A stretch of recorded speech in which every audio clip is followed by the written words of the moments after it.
কুকুরগুলোকে বোকা আর হবেই না কেন? ওরা যে সরল, আর সরলরা তো বোকাই হয়, তাই না? কিন্তু আমি হলাম মানুষ, তাই বেইমানি করা, প্রতারণা করা হচ্ছে আমাদের মতো মানুষদের। সহজ এত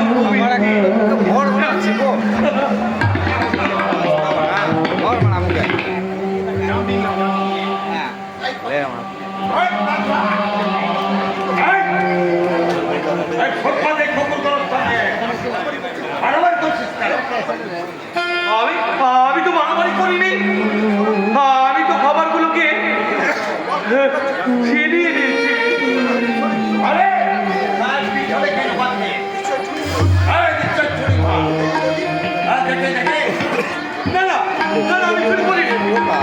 আমি চুরি করিনি, আমি তো ওদের কাছ থেকে ছিনিয়ে দিয়েছি।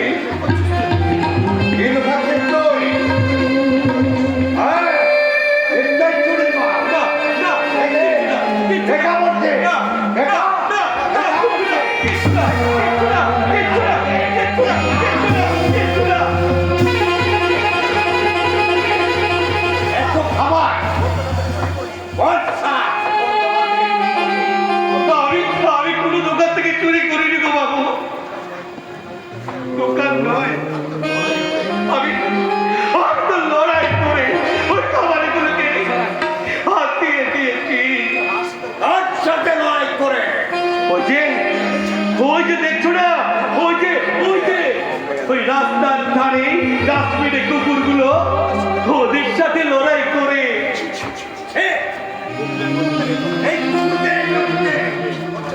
লজ্জা করে না? লজ্জা করে না। লজ্জা তো তাদের পাওয়া উচিত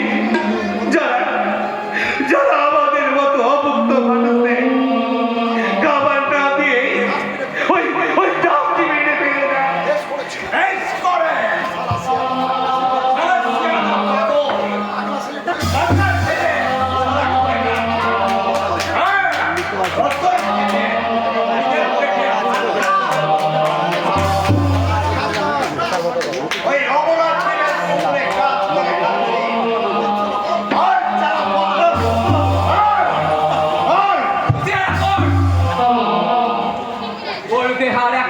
করলে তোর হাত আমি বুক ছুঁড়ে ভেঙে দেবো একবার।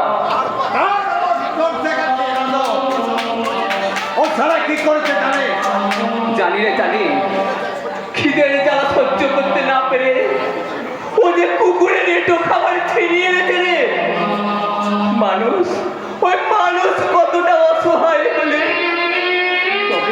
তবে এই যে কুকুরের এঁটো খাবার ছিনিয়ে খায়, তাকে তুই আন্দাজ করতে পেরেছিস একবার?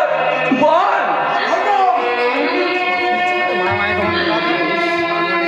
ওই কুকুরের খাবার ছিনিয়ে নিয়েছে বলে ওই কুকুর দাদার প্রতি তোর দরদ উঠলো বুঝি।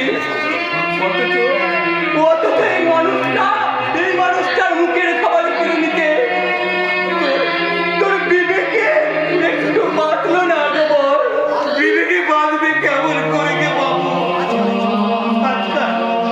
এই সমস্ত মানুষ অতিরিক্ত পশুপ্রেমিক হয়ে উঠেছে, তাই তো ওদের কাছে মানুষের থেকে কুকুরের মূল্য যে অনেক অনেক অনেক বেশি। ওই রাস্তায় যদি একটা কুকুর জখম হয়ে পড়ে থাকে, তাকে বাঁচাতে এদের মতো ভদ্রলোকরা ছুটে যাবে, কিন্তু আমাদের মতো কোনো মানুষ রাস্তার মধ্যে যন্ত্রণায় ছটফট করলে ফিরে তাকাবে না গো বাবু, ফিরে তাকাবে না।